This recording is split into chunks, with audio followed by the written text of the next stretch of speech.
میرا اختر سوڑا میرا اختر سوڑا فخر ازہر سوڑا. السلام علیکم ورحمۃ اللہ وبرکاتہ. ایک سوال کیا گیا ہے. یہ سوال کسی خاتون کے لیے کیا گیا، یعنی کسی خاتون نے ایک صاحب سے کہا، تو انہوں نے ہمارے الثقافت رضویہ چینل کے اوپر یہ سوال بھیجا ہے. وہ خاتون کہتی ہیں کہ میں کسی بزرگ کی بارگاہ میں حاضری دیا کرتی تھی اور بارہا میں نے وہاں پہ جا کر اپنا سر بھی جھکایا، جیسے سجدہ کیا، لیکن میں نے نہ وہاں پہ عبادت کی نیت سے سجدہ کیا اور نہ ہی جو ہے بہت زیادہ تعظیم کی نیت سے، بس یوں ہی لوگوں کو دیکھا تو کر دیا. اس پر کچھ لوگوں نے کہا کہ تم نے شرک کیا، تمہیں کلمہ پڑھنا پڑے گا، تجدید ایمان اور تجدید نکاح تمہارے اوپر ہے. تو شرعاً کیا حکم ہے بتائیں. دیکھیے، سب سے پہلے تو میں آپ کو بتا دوں کہ خواتین اور عورتوں کو درگاہوں پہ جانا ہی منع ہے. عورتوں کے لیے شریعت میں یہی حکم آیا ہے کہ انہیں مزاروں پر، درگاہوں پر ہرگز نہ جانے دیا جائے. حدیث پاک میں ہے لعن اللہ زوارات القبور. رسول پاک صلی اللہ تعالی علیہ وسلم فرماتے ہیں کہ قبر کی زیارت کرنے والی عورتوں پر لعنت ہے.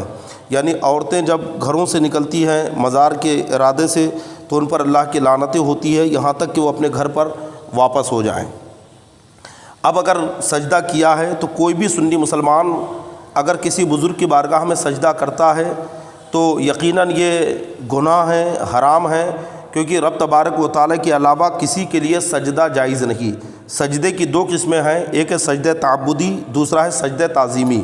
کسی کو معبود اور خدا جان کر سجدہ کرنا یہ سجدہ تعبدی ہے، اور یہ سجدہ مسلمان صرف اللہ کے لیے کرتے ہیں. یعنی مسلمان یہ سجدہ صرف اللہ کے لیے کرتے ہیں، اس کو خالق اور مالک جان کر. اگر کسی اور کو خدا جان کر سجدہ کرے گا تو یقیناً وہ کافر ہو جائے گا، اسلام سے باہر ہو جائے گا. اور دوسرا ہے سجدہ تعظیمی، یعنی کسی کی عزت اور تعظیم کے لیے سجدہ کرنا، تو یہ شریعت میں حرام ہے. اللہ کے علاوہ کسی کے لیے سجدہ کرنا جائز نہیں ہے.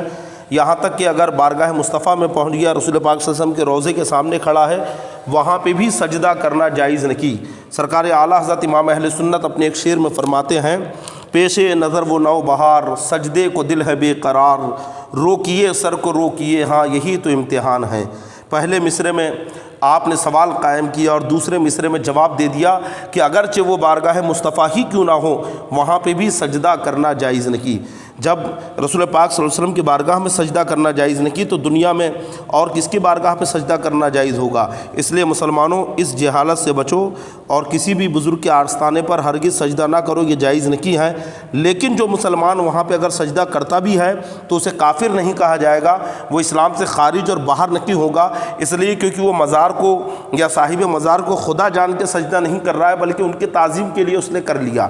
اور پھر اسے سجدہ بھی نہیں کہا جائے گا، کیونکہ کوئی چوکھٹ کو چومنے کے لیے جھکتا ہے، کوئی آستانے کو چومنے کے لیے جھکتا ہے، اسے ہم سجدہ نہیں کہیں گے، بلکہ یہ چوکھٹ کو چومنا ہے، آستانے کو چومنا ہے. لیکن آستانے کو چومنے کی بات آئے یا چوکھٹ کو چومنے کی بات آئے یا چادر کو چومنے کی بات آئے تو اس سے عوام کو بچنا چاہیے. عوام پرہیز کریں، کیونکہ عوام اس میں ادب کا خیال نہیں رکھتی ہے، وہ دور رہیں. مزار پہ حاضری جب آپ دیں تو کسی بھی بارگاہ میں پہنچے، وہاں پہ 4 ہاتھ دور درگاہ شریف سے کھڑے ہو کر آپ فاتحہ پڑھیں اور چلے آئیں. اگر مزار کو بوسہ دینا ہو یا چادر چومنا ہو تو یہ خواص کے لیے ہے، علماء کے لیے ہے. عوام اس سے بچیں.